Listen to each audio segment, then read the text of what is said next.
My sister said I couldn't speak tonight. You'll only confuse the guests, she added sharply. Let your cousin handle it, someone else muttered near the stage. I think she deserves one moment, a voice from the back replied. I breathed once, slow jaw tightening. Inside my bag was the deed, its claws ready. The mantel clock in the hall tapped faint but steady. Stay, let the deed speak. The hall was filled with chatter, the clink of glasses, the shuffle of dresses. Music had lowered as the master of ceremonies read names. I stood by the edge of the reception stage, gripping the strap of my bag. The folder inside was slim yet heavy in meaning. People expected me to smile, to nod and step aside. That was the pattern of our family. My younger sister, bright in her gown, commanded the room with her voice. She had already rehearsed her lines, thanking everyone, praising our parents' memory, hinting at the new chapter ahead. And then she cut me out. The sting wasn't new. I had felt it before in quieter moments, when she insisted she spoke for the family, when she brushed off my years of work maintaining the old house. But here, before friends, relatives, and her new husband's family, she made sure the silence around me was public. I could have pushed back. I could have grabbed the microphone. Instead, I kept my posture calm. My hand brushed the folder's edge through the fabric, its paper corners sharp against my palm. The deed was more than paper. It carried the record of every tax bill I had paid. It carried the notary's stamp that marked joint tenancy, not single ownership. My sister's assumption that marriage gave her full control would not survive the clause. The air vent above hummed softly, carrying the scent of Lysol from the hallway. I focused on that instead of the sting in my chest. The host announced a toast and glasses lifted. My name was not mentioned. I raised mine anyway, eyes steady. Several relatives glanced at me, uncertain. Did I belong? Did I dare? Yes, I did. Not with words, not tonight. With dates, signatures, and proof. When the music swelled again, I moved quietly to the reception desk. The staff had arranged cards and envelopes there. Guests left notes of blessing, gifts folded in cash. I slid the slim folder among them, the flap sealed tight. No flourish, no sound. Just paper resting among paper. A cousin caught my eye. He frowned as if asking what I had placed. I returned a calm look, nothing more. I thought of my father, who taught me boundaries mattered more than applause. He had worked late nights, a plumber who came home with weary hands. He never sought the stage. He sought the record, paid bills, steady savings, documents in order. That was his pride. The fluorescent lights flickered once overhead. I felt the edge of the cool countertop as I leaned in, pressing the folder flat. It would be opened later. It would be read. The clause would travel further than my voice could. A guest whispered near me, unaware I heard. Strange, she isn't speaking. Isn't she the older one? Another replied. The bride always decides. Besides, she has the house now. Their words pressed heavy, but I did not correct them. I held still, the smell of coffee drifting from the kitchen door. What mattered was not chatter. What mattered was the clause dated 5 years earlier, the acknowledgement of shared responsibility, the notary's ink unbroken. Banquet hall lights reflecting off glass. I held the strap of my bag firm. If silence grew, the deed would answer. My chest tightened, but my breath steadied. Not tonight, I whispered to myself. The speeches rolled on. My sister laughed, radiant, untroubled. Guests applauded. I sat near the edge of the hall, counting seconds, hearing the fridge hum faintly from the service bar. I thought back to the many nights I sat with bills spread out, calculator, steady pen marking checks. Rain tapped the porch roof while I filed the receipts. I never broadcast it. I only recorded it.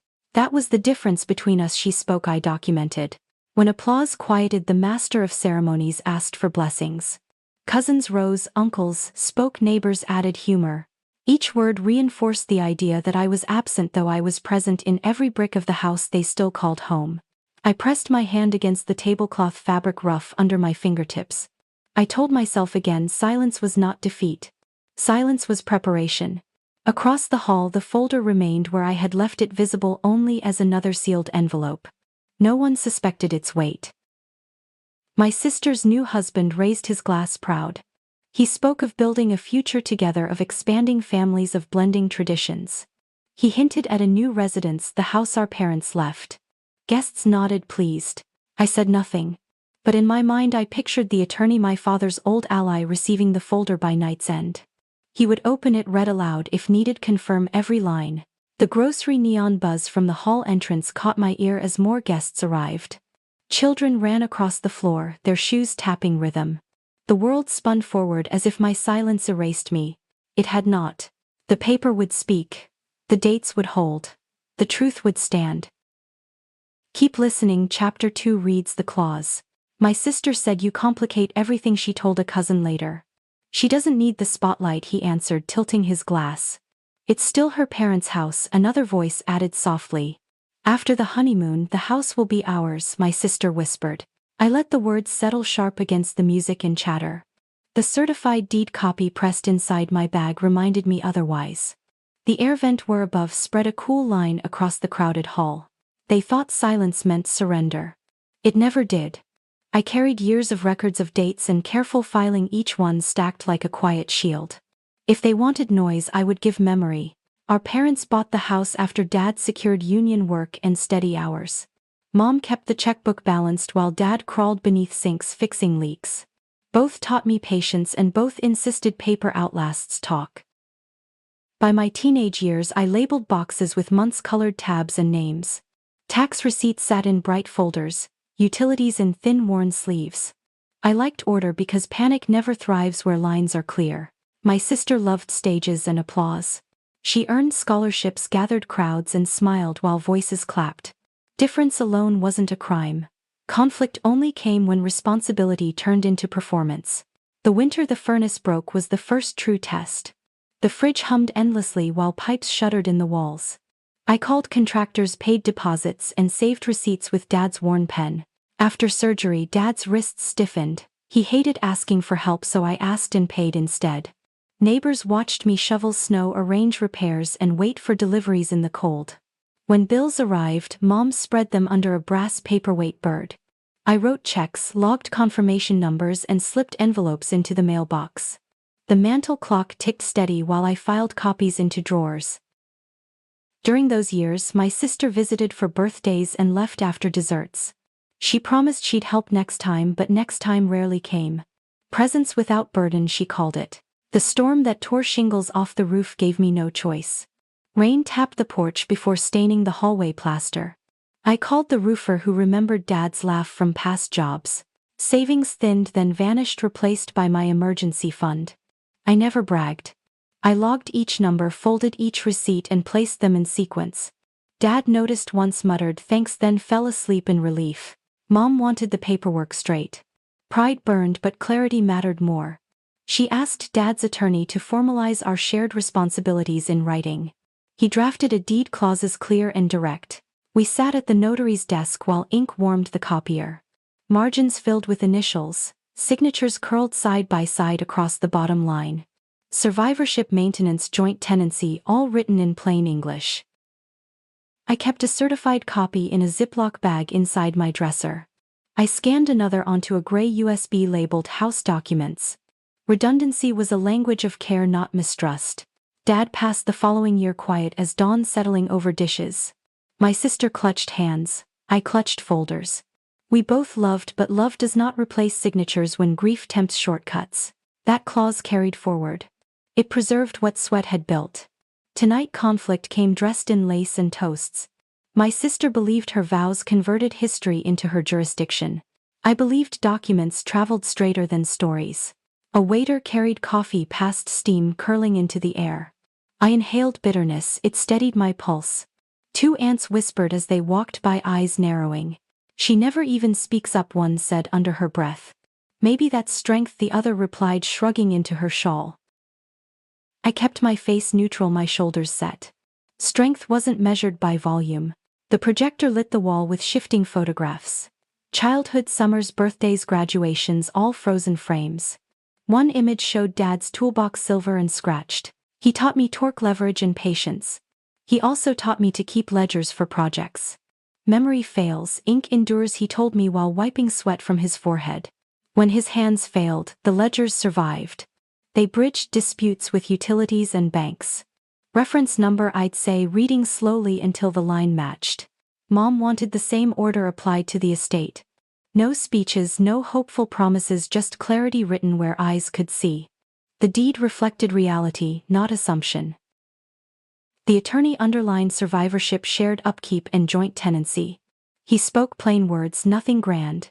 Dates, signatures, and ink did the rest. At the reception, the slideshow lingered on a picnic photo. My sister waved from a blanket, sunshine on her face. I leaned against the doorway, touching the cool frame with one hand. A cousin approached, hesitant. "Did you hear what she said about the house?" he asked. "I heard," I answered evenly. "She hinted you'd move out," he continued. "I will move when terms require," I replied. "Terms exist," he pressed softly. "Terms exist," I said, "then let silence carry the rest." He nodded slowly and walked away. His glance toward the reception desk told me curiosity grew. But patience mattered more than spectacle. For a moment I considered pulling the folder back. Fear of tampering tempted me. Yet panic never strengthens dignity. The paper must rest until timing turned right. Children ran past, shoes tapping rhythm, laughter bouncing under the ceiling. Grocery neon buzzed faintly at the entrance.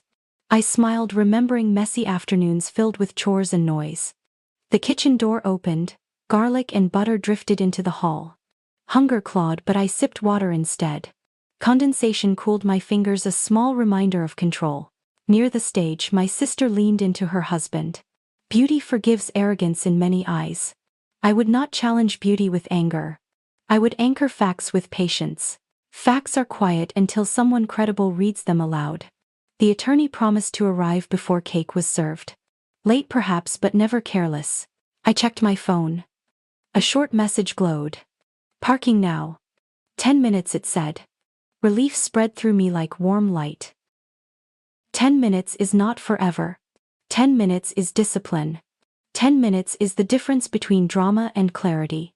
The music softened, voices rose, and the master of ceremonies spoke again. Elders were invited forward to bless, then siblings. My name drifted through the microphone, offered at last. A hinge opened in my chest. I could walk up, seize the microphone and fight. Or I could hold still and let 10 minutes do the work. I stayed still. I breathed through my nose, steady and calm. Silence carried longer than shouting could.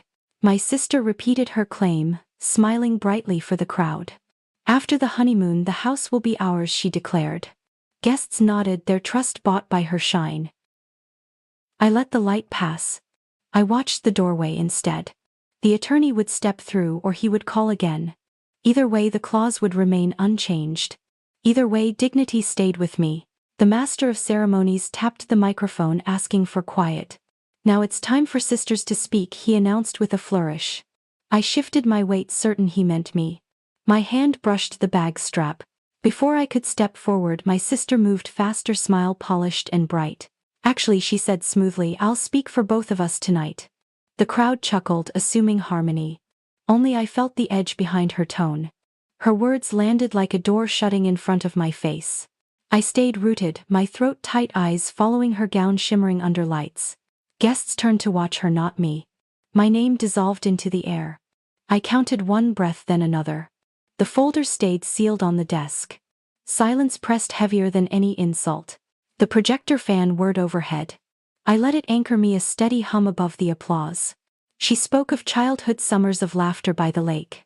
She painted pictures where her role was central, mine blurred and vague. Every compliment drew nods. Every omission cut deeper than raised voices. The smell of butter still lingered from the kitchen, sharp and grounding. She gestured toward her new husband, calling him the family's new steward. Applause rippled. I caught the cousin who knew the folder was waiting. He tilted his head, eyes flicking toward me in sympathy. I returned nothing. Dignity required stillness even under public erasure. Reception hall, fluorescent light trembling on glassware. She lifted the microphone, her voice smooth and final. If I pushed forward, chaos would claim me instead of truth. My palms cooled against the countertop edge where my bag rested. "She doesn't need to speak," my sister declared. "I'll speak for us both." The crowd clapped politely, unaware they were applauding my silencing. I remained still, my lips parted only for air, not rebuttal. The deed existed. The dates existed. The clause waited, calm and factual. What applause celebrated tonight would crumble under signatures and stamps. My aunt leaned toward another relative at the next table. "Strange, she hasn't said anything," she whispered, not as soft as she thought. "She's always been shy," came the dismissive reply. The words pricked, but I held my jaw steady. I remembered Dad's phrase, "Silence sometimes earns more than shouting." He said it once while fixing a leak no one noticed. He said it when my sister demanded noise to prove presence. Tonight I let his memory hold me upright in that crowded hall. The master of ceremonies encouraged another toast. My sister clinked her glass, radiant, adored, claiming narrative space. Guests cheered, oblivious to the omission standing at the edge. The grocery neon outside buzzed faintly, a rhythm the room ignored. I whispered to myself, barely moving lips, "Stay with the paper." The certified copy of the deed rested quietly, weighty in its silence. It had no pride, no vanity, only dates and clauses. I placed my faith not in relatives' ears but in ink. Her voice rose again, sharp beneath the warmth. "After tonight," she said, "we'll finally settle the house properly." The crowd clapped again, mistaking dominance for resolution. Only I knew the clause would turn her statement into dust. I studied her face under the chandelier glow. Charm carried her, but charm could not erase notarized words. I thought of the notary's office, the copier warm in the corner. The smell of fresh ink and dust came back to me. Dad's hand had shaken, but he signed steady. Mom's initials curled confidently, a mark of care and foresight. I signed last, my name crisp on the paper. That moment lived longer than this humiliation. The projector shifted slides to teenage years. Her prom photo drew laughter while my graduation photo was skipped. The omission felt intentional, another cut in a long series. The air vent hummed again, cooling my temples as anger rose. A cousin leaned toward me with a half smile. "Don't you want to say something?" he asked quietly. "Not now," I answered, voice even, "not until the time is right." He frowned but nodded, sensing gravity he couldn't define. Music swelled again, couples moving toward the dance floor. I stayed seated, observing, recording silently in memory. Every omission, every whispered remark became another line in my mental ledger. Paper and patience would do the rest. My sister crossed the floor, hugging relatives, gathering praise. She passed me without glance, without pause, as if I were invisible. I felt the sting, but I also felt clarity harden. Humiliation now was only stage setting for truth later. Guests lined up for cake. Children laughed, icing on fingers. The fridge hummed in the service bar, steady against bursts of laughter. Ordinary sounds steadied me, a reminder the world continued. Paper and envelopes outlived applause, just as ledgers outlived speeches. Another aunt approached, hesitant. "Why so quiet?" she asked softly, eyes kind but probing. I smiled lightly. "Because paper travels straighter than words." She tilted her head, confused, but accepted the answer. I thought of Dad's toolboxes, each labeled, every wrench in its place. He hated clutter. He believed order was dignity. I kept that faith tonight, letting order stand where words failed. Order would prevail when clauses were read aloud. The master of ceremonies called for a final round of blessings. Again my name absent. Again applause without acknowledgement. This time I no longer flinched. I simply watched the folder resting among envelopes, patient, silent. The smell of coffee returned from the kitchen. I breathed it in, felt warmth even without a sip. Bitterness comforted, more honest than forced smiles around the hall. Coffee, paper, ink, and dates, those were steady companions. Someone muttered near the dessert table. "She's not even trying tonight." I let it pass, no response. Effort was not in words. Effort was in preparation. The deed already tried for me. The projector faded, lights shifting brighter as music softened. My sister raised her voice one final time. "We'll all celebrate at the family house soon," she declared. The room cheered. I sat still, breath measured. I thought of Dad's phrase again. "Justice doesn't rush. It arrives when the record is ready." I repeated it silently, mantra against humiliation. The record was ready. 10 minutes passed. My phone buzzed once. The attorney had arrived, his message simple. I allowed myself a slow breath, calm spreading. Peak humiliation was behind me. Truth was approaching. I gathered my bag, touched the folder's edge once more. Still sealed, still weighty, still mine. Public denial had peaked. Silence had held. The next chapter would bring the first ripple of truth. The music softened as guests moved toward the buffet tables. Plates clattered, forks scraped lightly, and voices rose in chatter. I sat still, watching the bustle without joining. My silence held. Humiliation had already done its work, leaving me small in the room. Yet within that smallness was a space I could control. Breath, memory, and the folder resting where I placed it. I thought back to years when control meant something different. When Dad returned from double shifts, his shirt damp with sweat. When Mom whispered about bills, steady but tired in her chair. The house was always the anchor, brick and mortar steady. Even storms could not shake it when repairs were made in time. But storms came and repairs cost more than pride could cover. I became the one who called roofers, who signed deposits. I became the one who balanced numbers against thinning savings. Quiet work, unseen yet stamped in receipts and filed envelopes. Now watching the wedding guests laugh, I felt both cut and certain. Cut because my sister erased me so easily in public. Certain because paper did not erase. It remembered more faithfully. The smell of garlic lingered from the kitchen, mingling with coffee. I sipped water instead, condensation cooling my hand. One steady sip meant I was still in charge of myself. A cousin approached briefly, carrying a plate of cake slices. "Want one?" he asked, eyebrows lifted. "Not yet," I said, and he shrugged, moving on. I pressed my fingertips to the table's edge, rough under the cloth. Texture grounded me. Humiliation could drift away, but wood remained. So did ink. The projector whirred again, playing childhood photos in softer sequence. There we were, side by side at a birthday party. She smiled wide, I held the cake knife. Neither label said enough. The audience clapped at the slide, unaware of the irony. They saw laughter, not the years of keeping things together. Laughter is easy. Ledgers are not. I remembered Mom's insistence. Keep it written. Don't trust promises alone. She said it as she handed me a stack of tax slips. Her faith in ink steadied me more than applause ever could. I rubbed my thumb across the bag strap, leather cool. Inside, the folder weighted, pages flat, unyielding. It was my companion tonight, even if silent. An older uncle leaned toward another guest, voice carrying. "She never speaks up. Maybe she's ashamed." The word stung, but I did not flinch. Ashamed, no. I had receipts. I had clauses. I had the memory of Dad's hand signing beside mine. Shame belonged to those who erased, not those who recorded. The mantel clock ticked at the edge of the room. That sound steadied me, marking minutes with impartial patience. Time itself seemed to whisper, "Wait. Hold. Proof comes." I closed my eyes briefly, imagining the notary's office. The copier hummed, pages warm as they slid into my hands. The faint scent of toner clung to my sleeve that day. I opened my eyes to chandeliers reflecting off glasses and forks.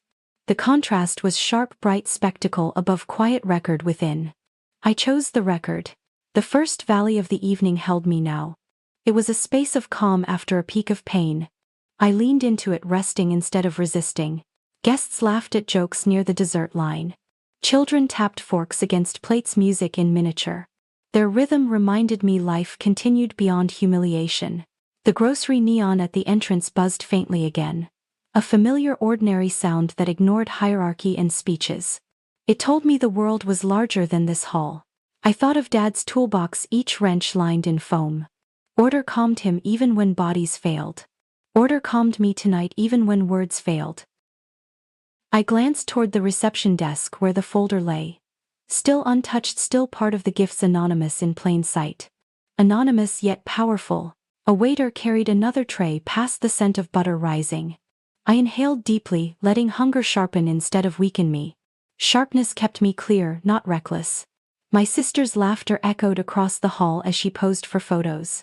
Flash bulbs lit her gown, brilliance masking deeper truths. Crowds applauded, but cameras don't photograph clauses. I reminded myself, silence was not surrender. Silence was preparation stretched across years of keeping records. Preparation does not falter when lights grow harsh. Another aunt approached, tentative but kind-eyed. "You okay?" she asked, voice low. "I'm steady," I answered. "Steady is enough." She nodded, uncertain but respectful, and walked away. Even kindness couldn't pierce what was necessary tonight. I needed only patience. The air vent hummed overhead, carrying the faint smell of Lysol. Sterile, ordinary grounding. I let it wash over me instead of bitterness.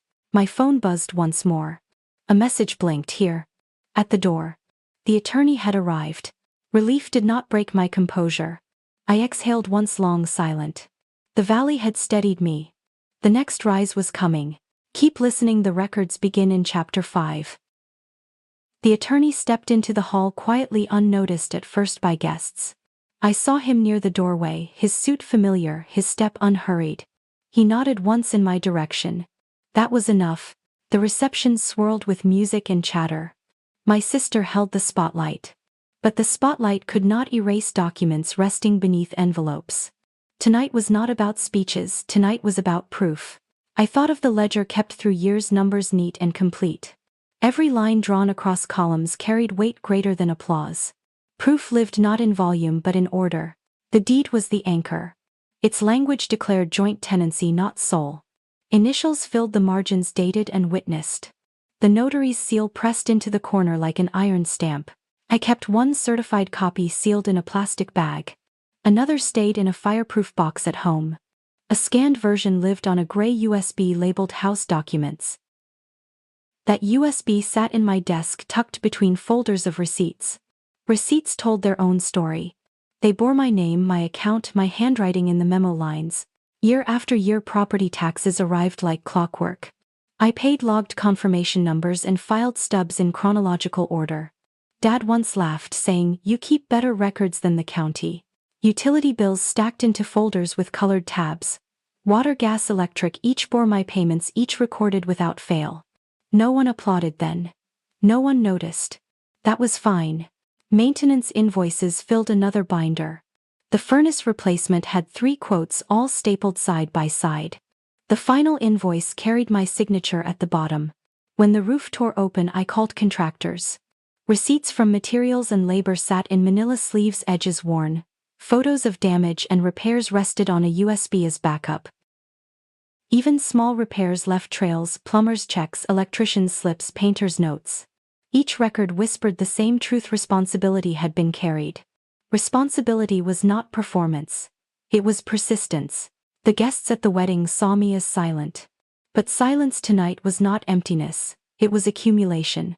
Accumulation had teeth sharper than insults. I thought of nights with the mantel clock ticking in the background.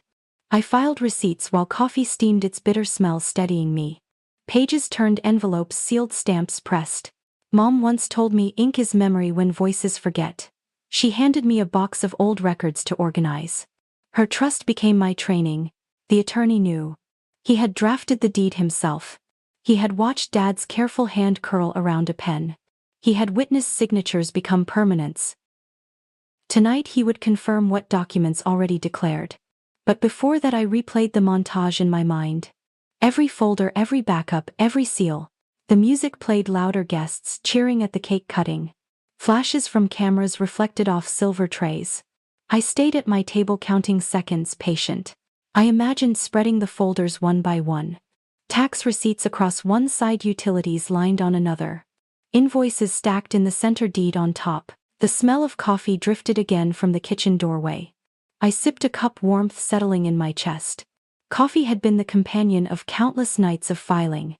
Once during a storm, power went out. I lit candles and still logged bills by hand. Later, I entered numbers online, ensuring records matched. Another time, Dad muttered apologies for leaving costs to me.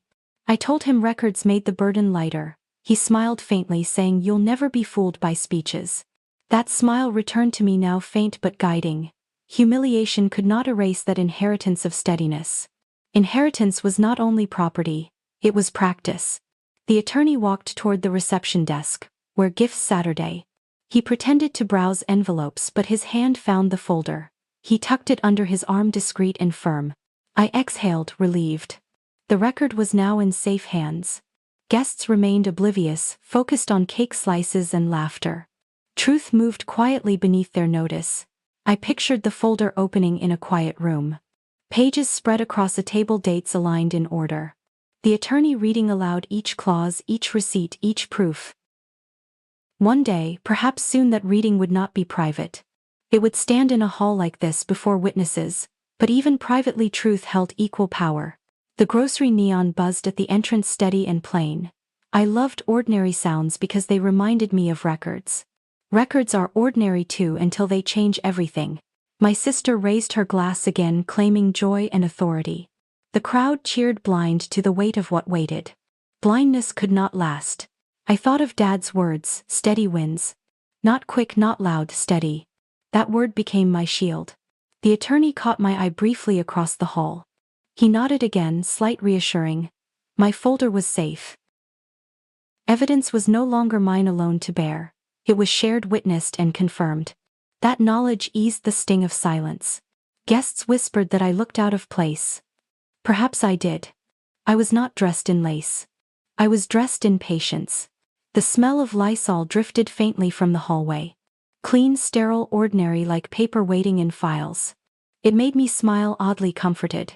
I remembered nights scanning receipts into digital files. The glow of the screen painted my face in blue. Hours passed, but backups grew. USB sticks labeled with dates filled a drawer. One labeled house documents held the deed scan. Another labeled repairs held invoices and photos. Backup on backup, each one a lifeline. I knew accidents happen, fires, floods, mistakes. Preparation outlasts disaster. Tonight was no accident. Tonight was deliberate erasure by words, but deliberate preparation was stronger. I closed my eyes briefly, feeling the cool table edge. I breathed once, calm. Silence stretched, but silence contained strength. Humiliation had cut, but evidence had answered. Even if unspoken, yet I knew where I stood. The deed and receipt stood with me. Guests laughed louder as music swelled again. I let the sound wash over me without resistance. Noise never erases ink. When the night closed, evidence would remain. When applause faded, clauses would still speak. That was enough. Keep listening. The first confrontation rises in Chapter 6. The wedding reception shifted after the cake was cut. Guests clinked glasses, voices lifted, and the dance floor filled. But tension hummed beneath music, steady as the air vent were. My sister raised her glass once more, louder than before. After tonight, she announced, the family house will be ours. Her husband nodded beside her, confident smile stretching wide. Guests cheered. Some looked toward me briefly, curiosity faint. I sipped water, kept my jaw steady, fingers resting on the table. Inside my chest, patience stretched, taut as string under pressure. A cousin leaned in, whispering, "She keeps saying it's hers." I replied evenly, "Paper remembers what voices forget." He frowned, uncertain, then nodded slowly. The attorney had moved closer to the center now. He carried the folder under his arm, calm and discreet. I watched him pause near the buffet, eyes scanning quietly. My sister spotted me across the room and approached. "You're quiet as usual," she said, voice edged with triumph. "Nothing to add, nothing to say." "I say what's necessary," I answered, tone plain. She smirked, turning to nearby guests. "She's never invested in the house. It's always been mine." Heat flared in my throat, but I held still. The smell of coffee drifted again, grounding me in bitterness. I let silence answer, though inside I counted every receipt. She pressed further. "We'll settle things soon. She has no claim." Her husband added, "Documents are already in order on our side." Their words struck like stones flung across a room. But I breathed once, letting the sting pass. Because the truth had already entered the hall unnoticed. Because the folder under the attorney's arm outweighed their words. Zoom reception hall chandeliers, scattering fractured light. The attorney set the folder on the table. If they denied again, dates and signatures would speak. My pulse quickened, but my hand stayed steady. "Shall we look at this together?" the attorney asked calmly. The crowd hushed. Curiosity rippled across tables. My sister's eyes narrowed, suspicion replacing confidence. Her husband scoffed. "What's that supposed to prove?" The attorney opened the folder, pages crisp under his fingers. He slid the deed across the polished surface, pointing to the seal. "Joint tenancy," he said, voice firm, carrying across the room. Gasps rose, whispers following like a wave. I stayed silent, my breath shallow but controlled. The moment stretched, every eye shifting toward me. My sister reached for the page, scanning quickly. "Outdated," she muttered. "This doesn't mean anything now." Her denial trembled at the edges. The attorney tapped the date with one finger. "Certified, recorded. This clause remains valid today." His voice was calm, measured, undeniable. Guests leaned closer, hungry for clarity. The smell of butter and garlic lingered, still but unnoticed. All attention narrowed onto paper and ink. My sister's husband leaned forward, challenging. We'll contest this. Marriage changes things. The attorney's gaze hardened. Marriage does not erase recorded deeds, he said. Maintenance and payments confirm shared responsibility. He opened another sleeve, revealing tax receipts in sequence. Gasps again. A murmur of shock swept the hall. I kept still, dignity intact. Noise around me only confirmed the shift. The attorney placed invoices beside the receipts. Roof repairs, furnace replacement, utilities, each signed, each dated. These are consistent with her contributions, he added. My sister's face flushed, smile cracking under scrutiny. She just helped here and there, she insisted. She never took full responsibility, but the receipt said otherwise. Each bore my name, my signature, my payment records. The truth spread across the table in black and white. I remembered Dad's words again. Steady wins. He was right. Years of steady care now stood in plain sight. The crowd shifted. Whispers turned into judgment. Neighbors nodded knowingly, recalling my shoveling snow and hauling boxes. Relatives exchanged glances, recognition dawning. The projector hummed faintly, casting forgotten slides on the wall. No one looked anymore. Paper commanded the room. Paper became the voice I never raised. My sister slammed her glass down, wine splashing across the cloth. She thinks this makes her important, she snapped. This is my wedding, not her stage. The attorney didn't flinch. This is not her stage, he replied. It is the record stage. Silence thickened. Even music faded as the band paused. I pressed my fingertips into the tablecloth, rough texture steadying me. The air vent whispered above, cool against flushed skin. Her husband muttered, "We'll fight this later in court." But his tone lacked confidence now. Paper had already spoken. I didn't gloat. I didn't rise. I only breathed, calm and deliberate. Let them flail. The record stood. Guests began murmuring among themselves. She paid the taxes, one whispered.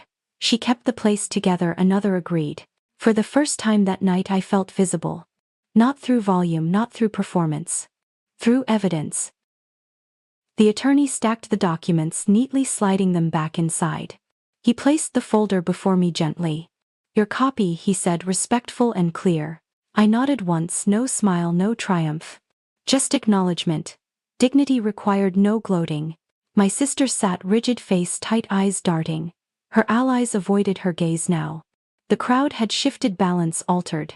The smell of Lysol drifted faintly again from the hallway. Sterile, ordinary yet comforting. Like clarity, clean and undeniable. The attorney stepped back, giving space. He had said enough. Paper had said the rest. I folded my hands in my lap, steady. Humiliation still stung, but proof soothed. The tide had turned. The crowd returned slowly to their food and chatter. Music resumed, softer, tentative. But no one forgot what they'd seen. My sister avoided me, her laughter forced now. She could not erase what had landed. Dates had spoken louder than charm. I whispered to myself, quiet enough only for me. Truth travels straighter than stories. The words steadied me again. This was not the end. There would be more to endure, more to counter. But tonight the second peak had arrived. The evidence had surfaced, undeniable. Silence had carried me this far. The next rise would bring final justice. Keep listening, the confrontation deepens in Chapter 7. The room never fully returned to ease after the attorney spoke.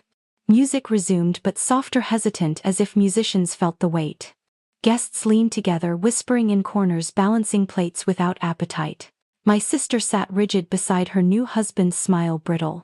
Every so often she laughed loudly, forcing cheer that never caught. Her eyes darted, wary of glances now bending toward me. I stayed at my table, posture steady, breath measured and calm. The folder rested once more before me, unopened but undeniable. Its presence alone shifted the balance of the hall. A cousin leaned over, voice low but firm. You didn't even need to speak. The record spoke. I nodded, lips pressed, no gloating. Only acknowledgement. My sister caught the exchange and stood quickly. She's twisting things, she announced, voice edged with anger. These papers don't tell the whole story. Don't be fooled. Some guests shifted uneasily. Others stayed quiet, uncertain. A few nodded to her, unwilling to abandon loyalty yet. The division carved the room into camps, silent but sharp. I kept silent, fingers brushing the tablecloth's rough texture again. Silence was not absence. Silence was presence under control. The smell of coffee lingered near the service bar, grounding me. Her husband raised his voice. Marriage changes ownership. Everyone knows that. The attorney shook his head but did not speak further. He had already said enough. The record stood without embellishment. I admired his restraint. It mirrored my own. Neither of us needed to drown the room with words. Evidence had already landed where it must. My sister's voice cracked as she tried again. She's just clinging to paper. Family isn't about receipts. Her eyes flashed, daring me to break my silence. I didn't. I let her words float untethered without weight. The mantel clock ticked steadily, louder to me than her protests. Time itself carried more authority than her denial. A guest near the dessert table murmured softly, not hiding disdain. She carried the house for years. We all saw it. Another added, paper only confirmed what we already knew. The tide was shifting, but slowly, unevenly. I felt no rush to claim victory. Dignity demanded patience, not haste. The projector clicked as slides ended, light fading from the wall. Dimness returned, chandeliers glowing warm across restless faces. I inhaled, smelled faint Lysol drifting from the hall once more. My sister sat again, jaw tight, fingers clenched on her dress. Her husband muttered to her, face hidden from others. She shook her head sharply, dismissing even his words. Division carved not only the crowd but their union too. I watched, calm, steady, bearing witness. Silence allowed fractures to reveal themselves without my hand. The attorney approached me quietly, leaning slightly to speak. "You don't need more tonight," he said softly. "Let them sit with what's already landed." I nodded. "I will." He adjusted his glasses, then stepped back again. Presence alone was enough. Guests returned to dancing, but energy was fractured, uneven. Laughter came strained, conversation came hushed. Even music sounded like background, not celebration. I sipped water again, condensation cooling my fingertips. Touch steadied me as it had all night. Preparation mattered more than reaction. One aunt approached, her face hesitant, unsure where to stand. "Maybe you should speak," she whispered. "Not yet," I answered gently. "Paper speaks clearer than I do." She frowned but nodded reluctantly. She turned back toward the crowd, her silence now cautious too. Seeds planted, slow but certain. My sister rose once more, trying to reclaim authority. "This is my wedding," she declared. "Don't let her ruin it."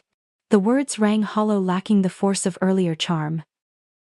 Guests murmured, some sympathetic, others weary. The spell had cracked. The crowd no longer followed easily.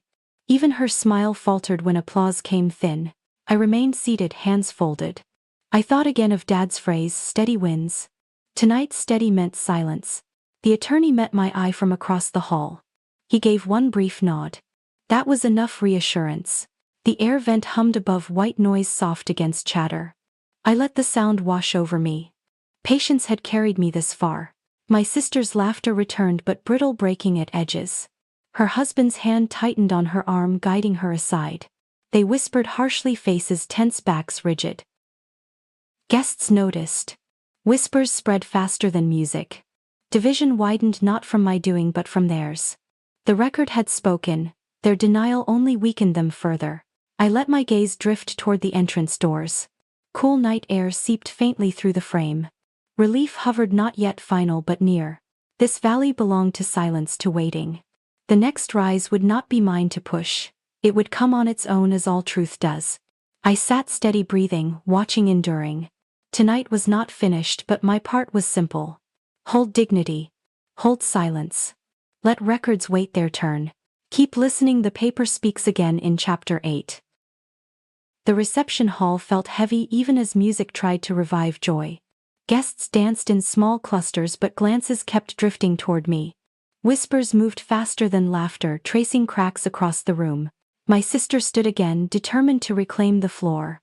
"This is our night," she declared, voice cutting through chatter.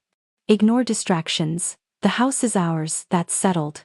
She lifted her chin, daring anyone to oppose her. Her husband clasped her hand, adding, "We won't debate this anymore." But the room did not cheer. Silence lingered longer than applause. The attorney shifted forward, calm as ever, folder still in hand. He cleared his throat softly, just enough to gather attention. I should clarify one matter, he said, measured and steady. Guests leaned closer, forks paused midair, music faded to a hum. This property's deed has been questioned tonight, the attorney continued evenly. I drafted and recorded the document years ago. My sister interrupted quickly, voice sharp. That was outdated. Irrelevant now. The attorney lifted a hand politely. Please. Let me finish. His voice carried authority, sharpened by patience, not volume. Reception hall chandeliers scattering fractured light across glasses. He opened the folder, sliding the deed flat onto the table. If doubt remained, signatures and stamps would erase it now. My pulse quickened, chest tight, but hands rested steady in my lap. Clause 4, he read aloud, confirms joint tenancy and survivorship rights. Gasps spread across the hall. A ripple of murmurs followed. I kept my breath, slow, lips pressed closed. Silence was strength. The attorney pointed to the seal, recorded, witnessed, and still valid today. My sister reached for the paper, fingers trembling slightly. This doesn't mean she owns it. She never carried it. But her voice cracked, brittle against the ink's weight. The attorney placed another sleeve beside the deed. Property taxes paid consistently under her name, he said. Receipts lined the table, dates marching year after year. Guests shifted in their seats, whispering louder now. One uncle muttered, I remember her shoveling snow each winter. Another added, she called the roofer during the storm. My sister flushed her smile, faltering further. Her husband leaned close, whispering something desperate. She shook her head, jaw tightening, eyes fixed on the paper. The attorney unfolded invoices, next roof repair, furnace replacement, electrical fixes. Each invoice bears her signature, confirming responsibility, he explained. The documents spread like quiet testimony no one could dismiss. The smell of coffee drifted once more from the service bar. I inhaled deeply, letting bitterness steady me again. Proof was plain. Bitterness gave way to clarity. My sister slammed her palm onto the table. Enough, she barked. This is my wedding, not a courtroom. But her voice wavered, unable to erase what lay exposed. The attorney remained calm. This is not a courtroom, he replied. This is a clarification of fact, nothing more. He closed the folder with quiet finality. The hall stayed hushed, all eyes turning toward me. I did not rise, did not speak. I only met their gaze, shoulders squared, face steady. A cousin broke the silence softly. She's carried it for years. Another nodded, we all saw. Paper just caught up tonight. Whispers became agreement, murmurs rising into collective recognition. My sister's laughter returned, forced and brittle. Believe what you want, she muttered, sinking back into her chair. But even she knew the room had shifted. Guests resumed talking, but not about the wedding. They spoke about the house, about receipts, about truth. The music resumed, thin against the weight of revelation. I touched the folder lightly, its edge cool against my fingertips. Not for triumph, not for gloating. Only for reassurance. The record had traveled straighter than words. The attorney stood a final time. I confirm the clause remains active, binding and clear, he said. As of tonight, her rights stand as written. No one argued. Not even my sister. She sat silent, lips tight, eyes lowered to her plate. Her husband's hand slipped from hers, grip lost. Relatives began approaching me quietly, one by one. You kept dignity, an aunt whispered. You were patient, another added softly. I nodded, thanking them only with calm eyes. No speeches, no proclamations. Silence remained my chosen voice. The projector light flickered once more, humming faintly. Its steady glow reminded me of Dad's words. Steady wins, he used to say. And steady had won.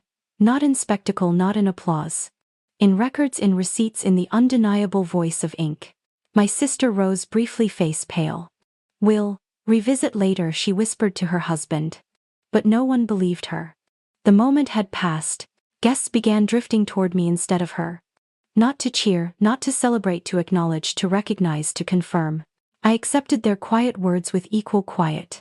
Every gesture, every nod became validation. Validation without victory laps, without cruelty. The smell of Lysol floated again from the hallway. Sterile, clean, ordinary. That was justice, too clean, ordinary, undeniable. I thought of Dad, of Mom, of their signatures. I thought of nights with receipts under a ticking clock. I thought of silence as discipline, not weakness. The attorney closed the folder, tucking it beneath his arm again. "Keep it safe," he murmured as he passed by. I answered softly. The hall moved back to dancing, though energy never fully returned. Laughter thinned, music faltered, but truth remained. Truth had landed in plain sight. I left my seat at last, stretching legs, shoulders lighter. Guests parted quietly, letting me pass without question. No spotlight but respect followed. Humiliation had begun the night, but dignity would end it. The deed had spoken and its voice was final. Public erasure had been undone by public record. I breathed deeply, calm filling me from chest to fingertips. This was justice, not loud, not cruel, measured, recorded, dignified. The night still had hours left, but my role was complete. I had not raised my voice. I had only let paper speak. Keep listening, the lesson rests in Chapter 9. When the music faded and the last plates were cleared, I stepped outside the reception hall. The cool night air touched my face gently, and for the first time that evening my shoulders dropped in relief. The deed was safe, the record confirmed, and the silence I carried had proven stronger than every word spoken against me. I thought back to the younger version of myself, filing receipts in old boxes, learning patience one envelope at a time. At the time it felt small, almost invisible. Tonight those quiet tasks became my voice. That was the lesson I carried into the night. Preparation and dignity are never wasted, even when no one applauds. Families can wound as sharply as strangers.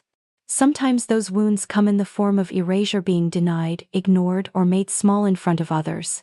Yet I have learned that dignity is not a performance.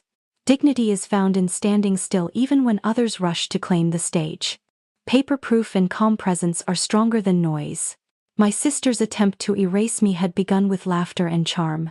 In another time I might have shouted back, desperate to prove my worth. Instead, I allowed the record to carry what my voice could not. In the end, it was not my anger that shifted the room. It was the calm reading of a clause, the quiet alignment of dates, the signature that outlasted speeches. That is what I hope anyone listening can remember. In moments of humiliation, anger may feel powerful, but it rarely brings clarity. Preparation, order, and respect can deliver the justice anger cannot. And when justice arrives, it need not be cruel. It can simply stand steady and undeniable. I also learned that boundaries are not walls of bitterness. Boundaries are lines that protect dignity without erasing compassion. Tonight, even after all the silence and the pain, I chose to end with a gesture of contribution. I pledged to share part of the home's value toward a community wedding fund. That was not weakness. It was a choice to transform conflict into something that might serve others. The lesson is simple: documents matter, but so does the way we use them. A clause or receipt can restore truth, but only dignity can restore peace. I wanted my sister to know the line was drawn not to hurt her, but to remind her that erasure carries consequences. From now on, she will understand the house is not hers alone, and that I will no longer remain silent when dignity is at stake. Life rarely gives us stages as dramatic as wedding receptions, but every family has moments where truth must be spoken or preserved. If you find yourself silenced, remember this: preparation is power. Keep your records, write your dates, save your receipts. Justice often depends on details others overlook. And when the moment comes, you may not need to shout. You may only need to open a folder. As I walked away from the hall, the neon buzz from a nearby sign hummed in the quiet street. It reminded me of every ordinary night when I filed another bill or signed another check. Those small choices built the foundation that carried me through tonight. So this is where I leave the story, with dignity intact, with lessons carved not by anger but by patience, with a reminder that silence can be louder than words when truth stands beside it. If this story spoke to you, I invite you to stay with us on True Tales. You will find more stories where justice arrives quietly, where paper speaks, and where dignity is restored. Subscribe gently, not out of urgency but out of a desire to continue walking through tales that honor boundaries and truth. Begin next with our playlist on inheritance and elder dignity, where more families learn how silence and proof can bring peace when words fail.